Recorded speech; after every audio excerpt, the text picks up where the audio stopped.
with Darren Smith here on Fox Sports Radio, KOKC, 1540 AM, Parsons. And we are back here on the ship here on Fox Sports Radio, KOKC, 1540 AM. I am with my guy, Mr. Michael Coleman. And Mike, this past week, the ESPYs were held in Los Angeles, California. And the show started off, to the surprise of actually everyone, with Carmelo Anthony, Chris Paul, and Dwayne Wade, as well as LeBron James, coming out, speaking to the audience about being socially active. But, let me get your thoughts. Let me play what they had to say, and then let me get your thoughts about it. Tonight is a celebration of sports, celebrating our accomplishments and our victories. But in this moment of celebration, we actually start the show tonight this way. The four of us talking to our fellow athletes with the country watching. Generations ago, legends like Jesse Owens, Jackie Robinson, Muhammad Ali, John Carlos, and Tommy Smith, Kareem Abdul-Jabbar, Jim Brown, Billie Jean King, Arthur Ashe, and countless others. They set a model for what athletes should stand for. So we choose to follow in their footsteps. Not seeing the value of black and brown bodies has to stop. But also the retaliation has to stop. The endless gun violence in places like Chicago, Dallas, not to mention Orlando. It has to stop. Enough. Enough is enough. I know tonight we'll honor Muhammad Ali, the GOAT.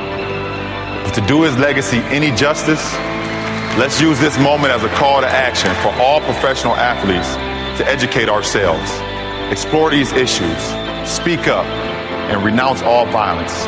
And most importantly, go back to our communities, invest our time, our resources, help rebuild them, help strengthen them, help change them. We all have to do better. Thank you. Now, Mike, now hearing that, what are your thoughts on that? And do you think that all athletes, whether you're black, white, Hispanic, should be socially, not only socially conscious, but socially active locally as well as, statewide and across the nation when there are issues such as this that are important? I don't know if they should be or should not be. If it's in your nature to be, by all means. Because a lot of cats do things that we don't even know about. Yep. They don't even want the publicity. I mean, this guy here, they made the mention of the champ. Of course, my favorite guy of all time. My three heroes coming up as a kid: Ali, Bill Cosby, O.J. Simpson. O.J. Simpson. So when it's 1 out of 3, that one was the good one. All right. But like I said, if it's not in you to do that's fine. But if you're doing something, but I think if you're in position, you have a platform, as these gentlemen do, you take advantage of it. LeBron, to the best of my knowledge, has always been involved in the community. Yeah. I think Dwayne Wade the same way, because he does a lot of things that we don't even know about. And I don't know about Carmelo, and I don't know what CP3 does, but why would they be any different? But I think the question is not whether or not they're involved, but the fact that they're wanting athletes to become more socially involved with social activism. Because obviously we know about the stuff that's been going on across the country over the last week and stuff like that. But but it's like, if you have that platform and you do nothing, but you expect the people to come out and, support you, come out, buy the tickets and stuff like that, if things are going on in your neighborhood and you live there and you say nothing, then, people, I think when will expect you to speak up. I think when folks go to games, they root for the uniform and the team and that player, and that's cool. I don't think people go to the Cleveland Cavaliers to choose, to root for the Cavs. You don't think LeBron, so? When LeBron was there, tickets, they only burned one jersey when he left. Yeah, but the economic downturn of that state, when he left, they felt the impact. So, but see, LeBron's the same though. See, LeBron didn't change when LeBron left Cleveland to go to Miami. I think he was still who he was. I think he knew he was going to come back. He just didn't know when. And I think the reason why he came back because he wanted to be a part of that community. But to the question, if you have that platform, take advantage of it. Don't abuse it and don't misuse it. Perfect example. Yesterday I was in Lawrence. Andrew Wiggins was there, and I know he's young, but he was having a good time with the kids. I hope for the next 5 or 10 years he still comes back or gets involved. Exactly. And the 4 cats who spoke on the ESPYs, boom, They threw it out there. Now what's next? Exactly. See that? I mean, we can talk, and a lot of folks get tired of hearing speeches and ideas and thoughts. Now you got to put a plan in action, and let's see where this goes. Let's see how it resonates, and if it continues to be that way during the season. Yeah, because I would freely admit, like when he came out, I believe it was Friday, with his Instagram posting or whatever, I jumped on him. I think the New York Post or New York Daily News ran something, and I jumped on the site, and I said, yeah, that's all fine and dandy, but what are you going to do next? Right, that's the thing. Because it's easy to post a comment or a reaction, but if there's no follow through, because for me, if you really want to take the stand, see, you have to be willing. There's a difference between a moment and a movement.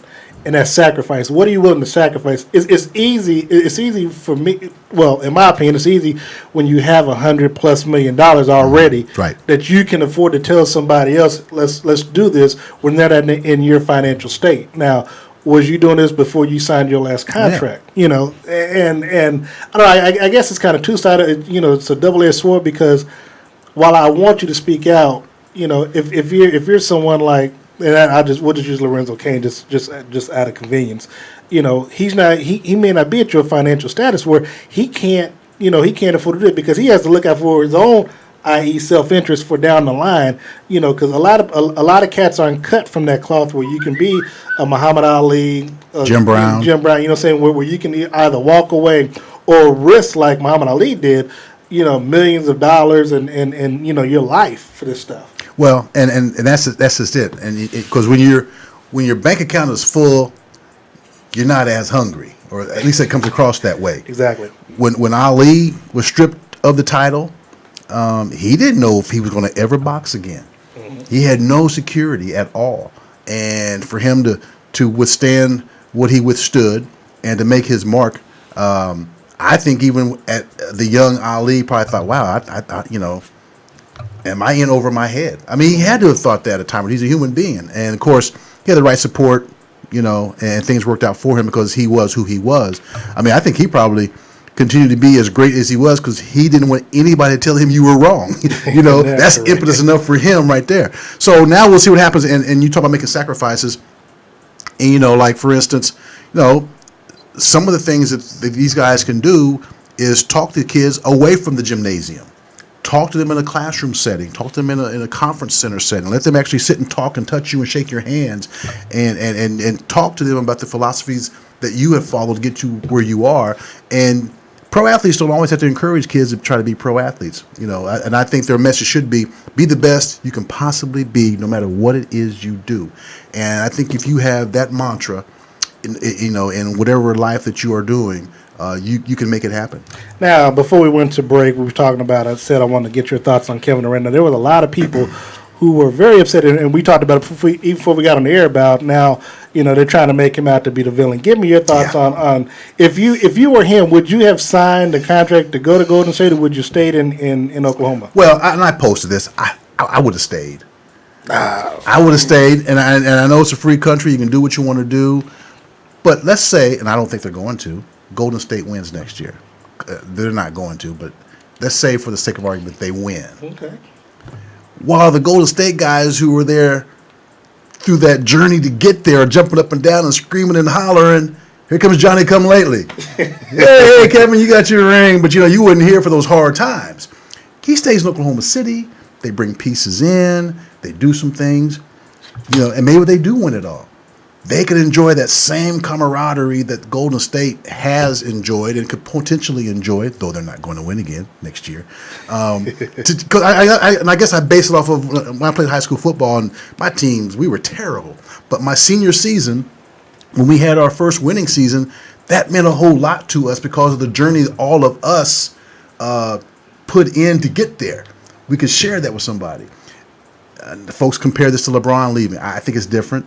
Miami did not become a contender until LeBron got there.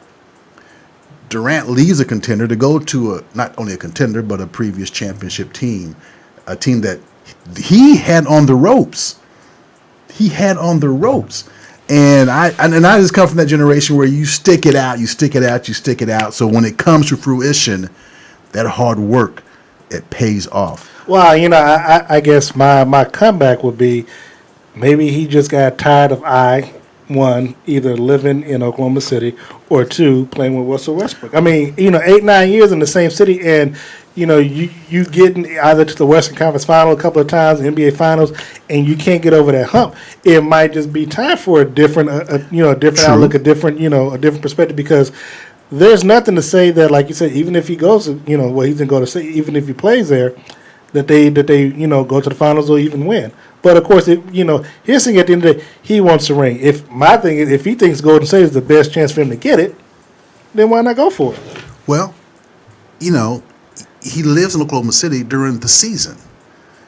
You got to be at your job where your job is at that moment. Now during the off season, he can go anywhere he want to go. Okay, but now his home is in is in Oakland, so he'll be going to work in Oakland now. Well, but what's going longer traffic, a lot more stuff, and and all that, and he probably didn't even drive. He probably just gets the back seat and says to the arena.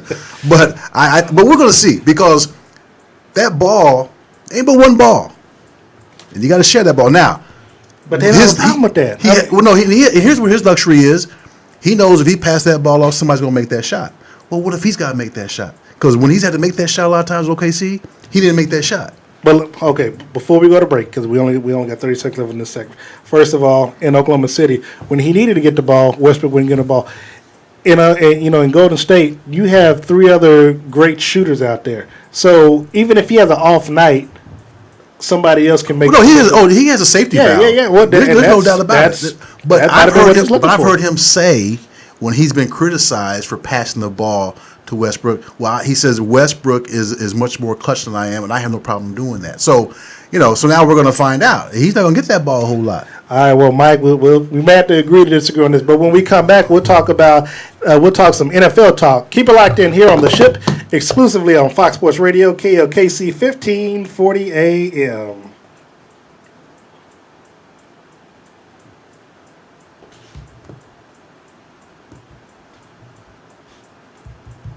This is Fox Sports Radio, and you're listening to The Ship with Darren Smith on KLKC